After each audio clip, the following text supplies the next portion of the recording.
राधा स्वामी जी, बाबा जी के बहुत ही प्यारे सवाल जवाब।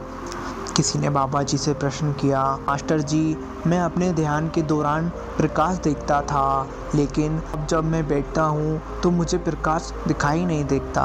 बाबा जी ने उत्तर दिया, भाई, रोशनी तो रहती ही है। उदाहरण के लिए, अगर मैं आपकी ओर देखता हूँ तो मैं आपको देखता हूँ, लेकिन अगर मैं अपना सिर दूसरी दिशा में घुमाता हूँ तो मैं आपको नहीं देख पाऊँगा। आपको सही दिशा में देखना है और विचलित नहीं होना है। फिर किसी दूसरे व्यक्ति ने बाबा जी से सवाल किया, बाबा जी, मेरे मन में जो विचार आते हैं, मन के या ईश्वर के? बाबा जी ने उत्तर दिया, विचार मुख्य रूप से दिमाग से आते हैं बहन। हमारे पास भेदभाव की शक्ति है, सही और गलत से चुनाव करने की। फिर किसी व्यक्ति ने बाबा जी से सवाल किया, बाबा जी, आप बहुत सुंदर दिखते हो, तो क्या ईश्वर भी आप जैसा है? दीदी जी, भगवान ना तो पुरुष है और ना ही महिला है।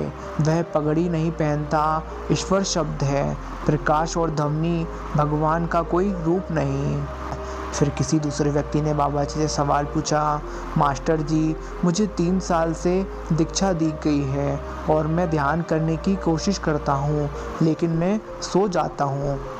बाबा जी ने उत्तर दिया, जब मन आनंदित हो जाता है तो वह सो जाता है। जब आपके पास ऐसा करते हुए खुद को पकड़ लें तो उठें और फिर से कोशिश करें, नाम को दोहराएं। फिर किसी दूसरे सत्संगी ने बाबा जी से सवाल किया, सत्संगियों को अधिक कष्ट क्यों होते हैं बाबा जी? फिर बाबा जी ने उत्तर दिया, दीदी, आप केवल सत्संगियों के साथ जुड़ रहे हैं, इसलिए आपको लगता है कि वे ही पीड़ित हैं। आपको पता नहीं है कि दूसरे लोग क्या कर रहे हैं। दूसरे व्यक्ति ने बाबा जी से सवाल पूछा, बाबा जी, हम आपको व्यक्तिगत रूप से अधिक क्यों नहीं जान सकते? मास्टर, क्या आप हमारे साथ रह सकते हैं?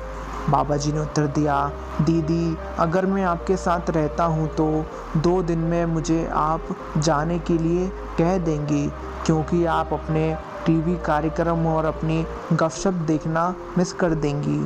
इस पे सारी संगत हंसने लगी। फिर किसी ने सवाल पूछा, गुरुजी, जब मेरे मन में बुरे विचार आते हैं तो मैं क्या करूं? फिर बाबा जी ने उत्तर दिया, भैया, सिमरन करो। फिर किसी और ने सवाल किया, बाबा जी, मालिक मन इतना मूर्ख और हठी क्यों है?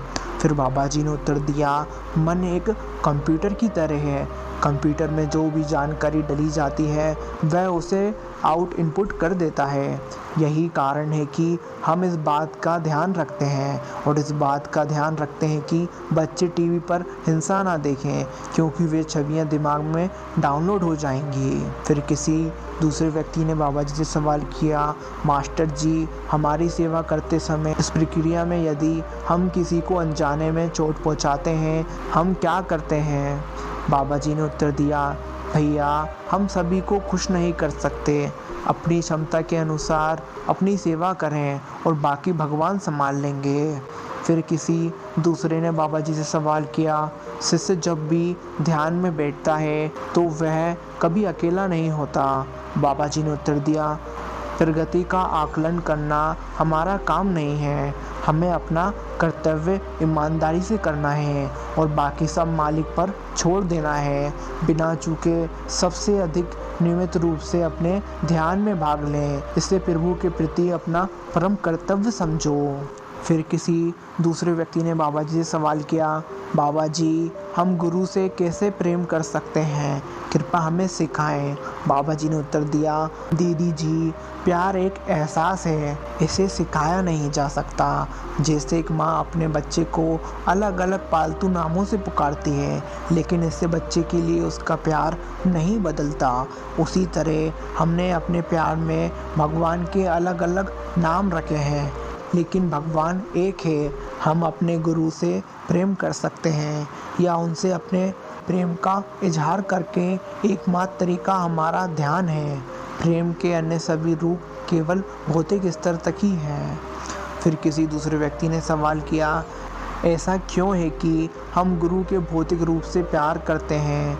फिर बाबा जी ने उत्तर दिया, क्योंकि हमने भगवान को नहीं देखा है, इसलिए स्वाभाविक है कि हमने खुद को अपनी आँखों तक सीमित कर लिया है। लेकिन हमें भौतिक से रूप से उठकर आध्यात्मिक की ओर जाना होगा। उन्होंने कहा है कि यदि हम भौतिक रूप से प्रेम करते हैं तो हम स्वयं को भी भौतिक रूप तक ही सीमित कर लेंगे। फिर किसी ने सवाल किया, बाबा जी क्या मैं आकर आपको गले लगा सकता हूँ और आपके पैर छू सकता हूँ?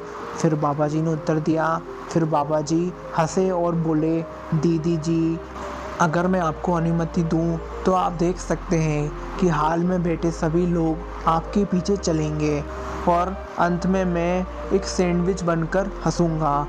उन्होंने उससे यह भी कहा कि मेरे पैर छूने और गले लगाने से तुम अपने आप को भौतिक रूप तक सीमित कर लोगे और उससे ऊपर उठ जाना चाहिए।